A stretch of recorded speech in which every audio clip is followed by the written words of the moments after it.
Bum, bum, bum, bum, bum, bum, bum, bum, bum, bum.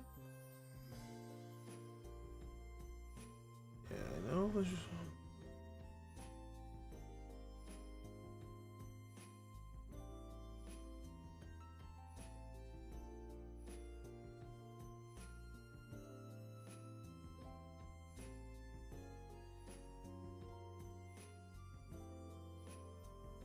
Yeah, I must be referring to Chemical Plant. Bum, bum, bum, bum, bum, bum.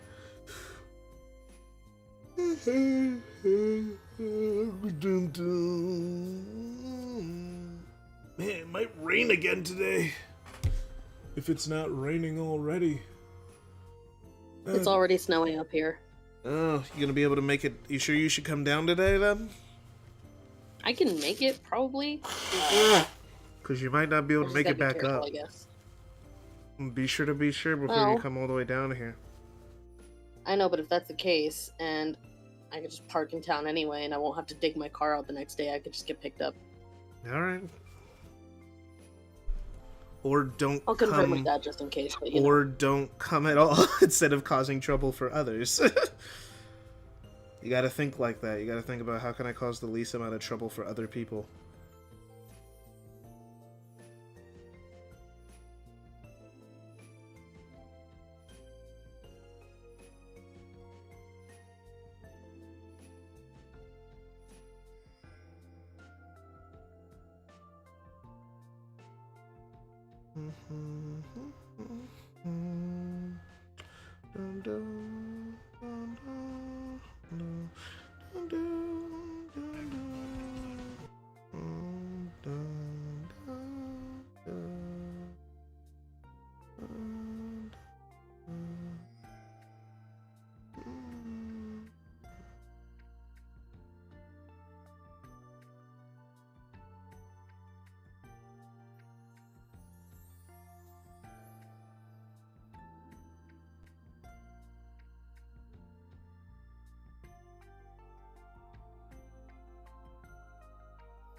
Okay, so it's not even sticking to the road yet, and it's going to taper off over the next couple hours. Okay. Always just be sure to check on. Always be sure to check on that stuff. I know. If it starts sticking, like in an hour or two, that might be a problem, but we're not there yet, so. Okay. I'm not worried. And I can technically make it up in a tiny amount of snow. There are other pathways that explicitly exist just to give you extra lives. This adds just a touch of flavor because if you restart in this game, you lose a life. Yeah, because I'm not really dying in these levels. These are...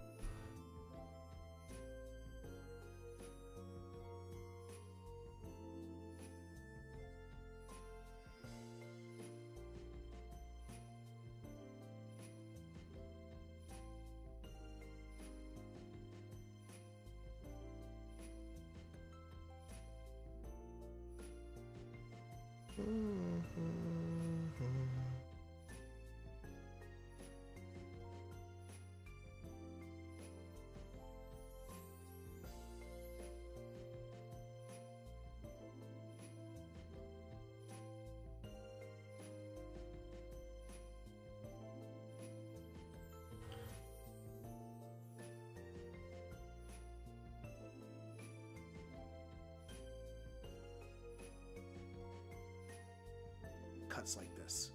There are other pathways that explicitly exist just to give you extra lives. This adds just a touch of flavor because if you restart in this game, you lose a life. Yeah, because I'm not really dying in these levels. These are drastically less trial and error than Sonic Unleashed could be, so I'm definitely not dying that often.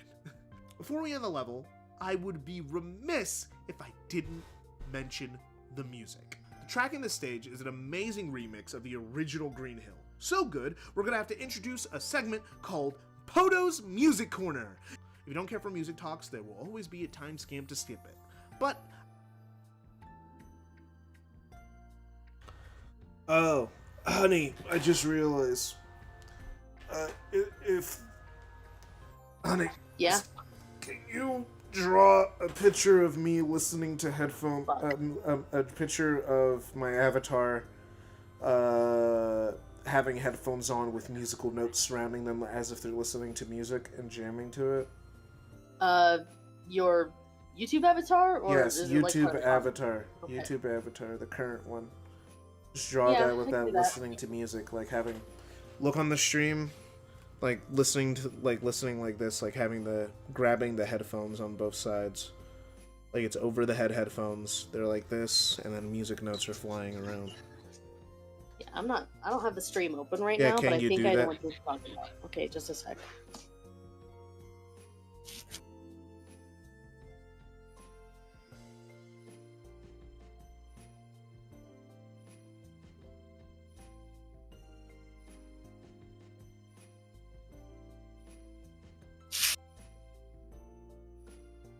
Alright. You got an idea? Let me rewind a little bit, actually.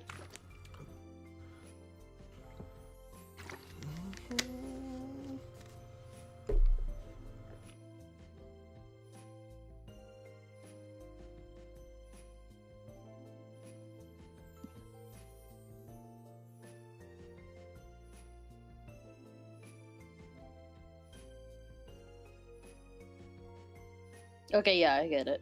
Okay. Thank you. Uh-huh. I'll have to make a note of that somewhere. Didn't mention the music. The track in this stage is an amazing remix of the original Green Hill. So good, we're gonna have to introduce a segment called Podo's Music Corner. One question. Do you want it to stay roughly the same pose as the current one, or can I play around with it a little?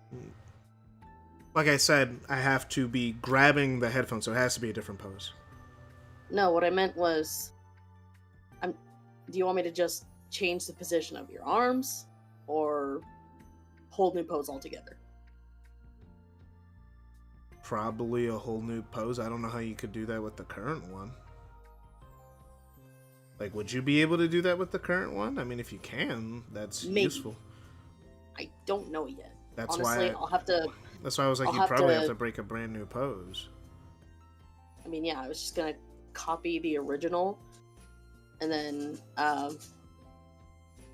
on the duplicate, I would delete the line art for the arms, and then just kind of rework it a little. Well, you can try doing that. I'm not the one drawing, so you can try and do that. But I don't. It's if you can't do that, just make a new pose. All right. But yeah, I know I'm gonna have to do a lot of tracing over the original one anyway, just for that makes sense. Yeah. But, you know. Just let me know. We'll talk about it. I was just like, oh yeah, I'm gonna need that. I'll try to get at least that done by March 6th. No, March 9th, because I tried to give myself a deadline for everything in the comic being done by the 9th, but I really don't think I'll be able to do it. Alright. I'm gonna try it still, but you know. Alright. Yeah, because the video's almost done. Alright. Love you. Okay. Love you. I'm gonna go now. Okay. See ya. Okay.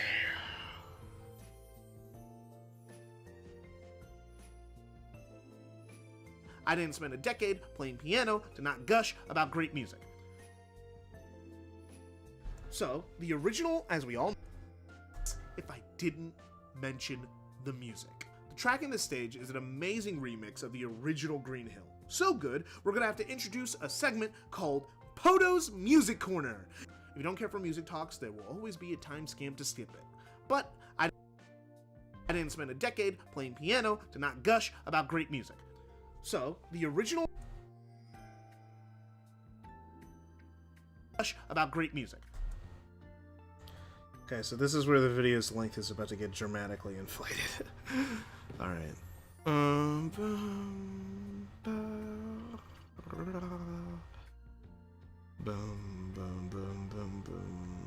Video music, video music, video music, video music.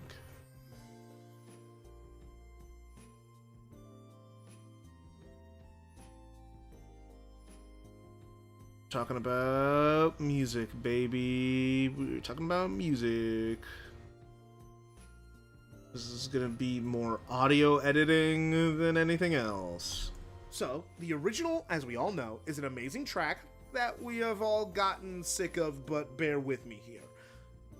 It's really only split into 3 parts: intro, main loop, breakdown.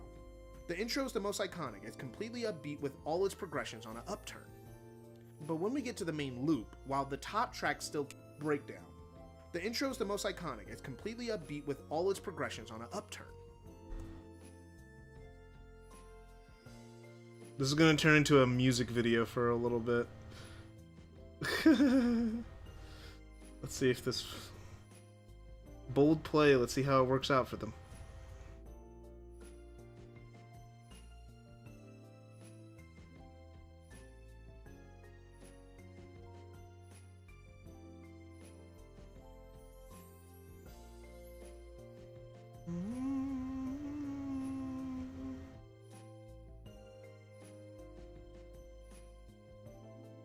Gonna be on a case-by-case basis. Alright, let's get this sorted.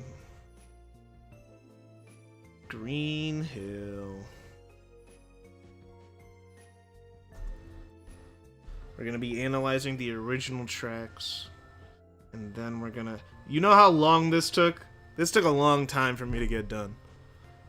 Actually, like longer than you would think. Okay.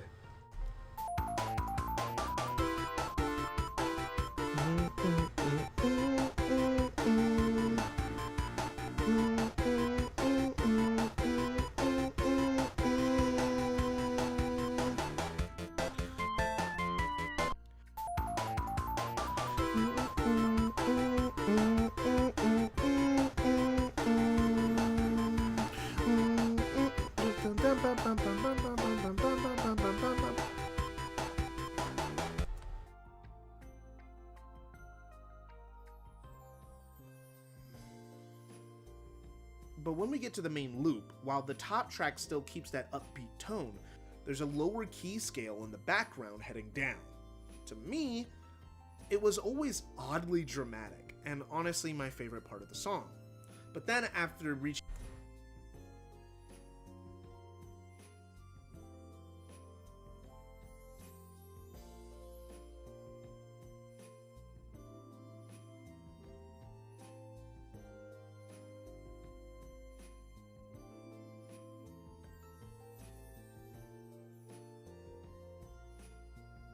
But when we get to the main loop, while the top track still keeps that upbeat tone, there's a lower key scale in the background heading down. To me, it was always oddly dramatic, and honestly my favorite part of the song.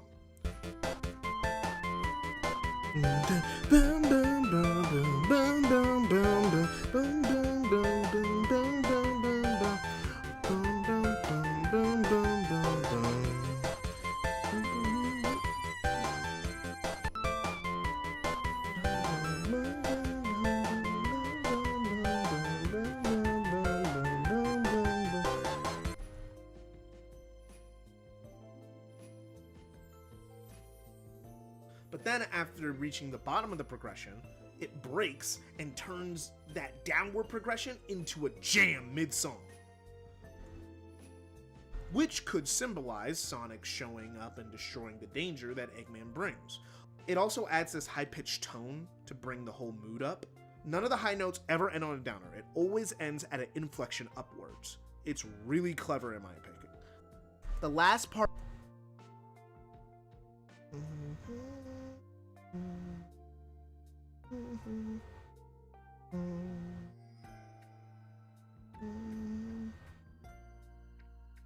clever in my opinion.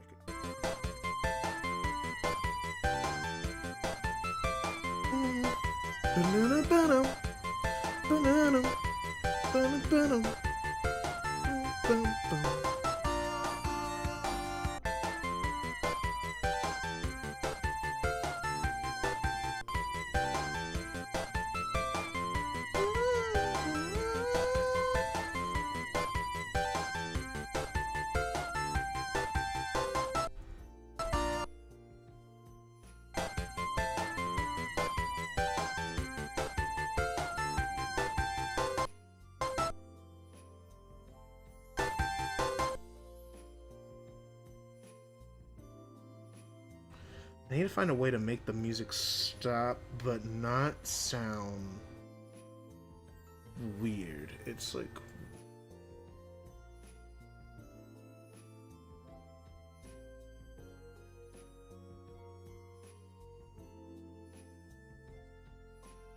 Is it a fade out? Would a fade out work better?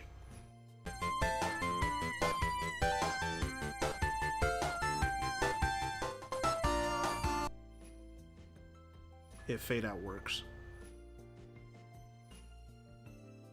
Just so it's not so abrupt.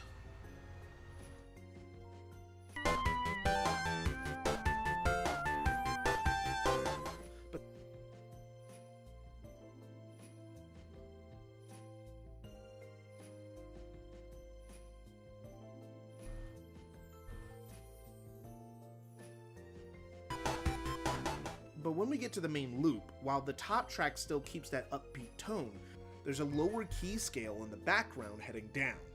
To me, it was always oddly dramatic, and honestly my favorite part of the song.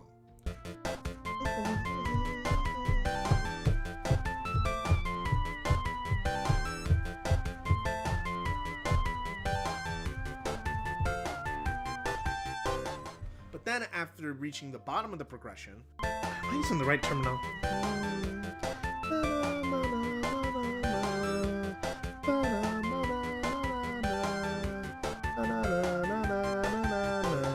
But then after reaching the bottom of the progression, it breaks and turns that downward progression into a jam mid-song, which could symbolize Sonic showing up and destroying the danger that Eggman brings. It also adds this high-pitched tone to bring the whole mood up. None of the high notes ever end on a downer. It always ends at an file with a inflection note upwards. telling me exactly what to It's make. really clever in my opinion. Cool, thank you.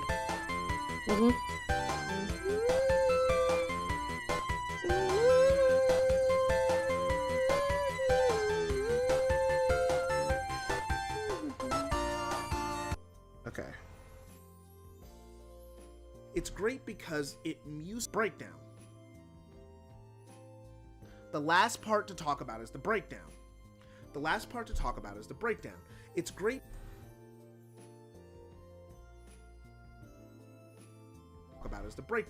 It's great. The last part to talk about is the breakdown. It's great because it musically emulates that buildup of speed and release you get in a Sonic game.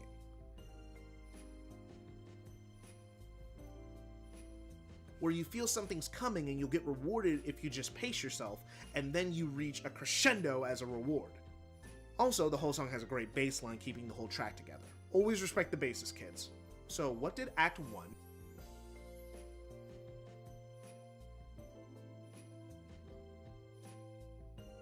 Always respect the basses, kids.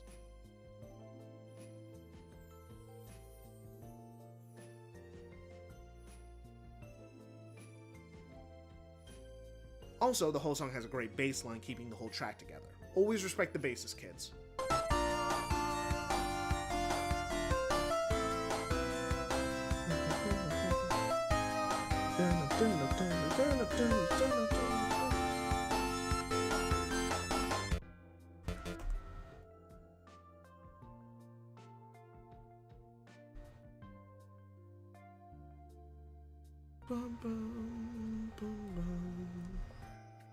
Okay. I think I messed up somewhere around here. Playing piano to not gush about great music. So, the original, as we all know, is an amazing track that we have all gotten sick of. Yep, Sonic music's really, really good. It's really only split into 3 parts. This whole video is just an excuse for me to be autistic. The intro is the most iconic. It's completely upbeat with all its progressions on an upturn.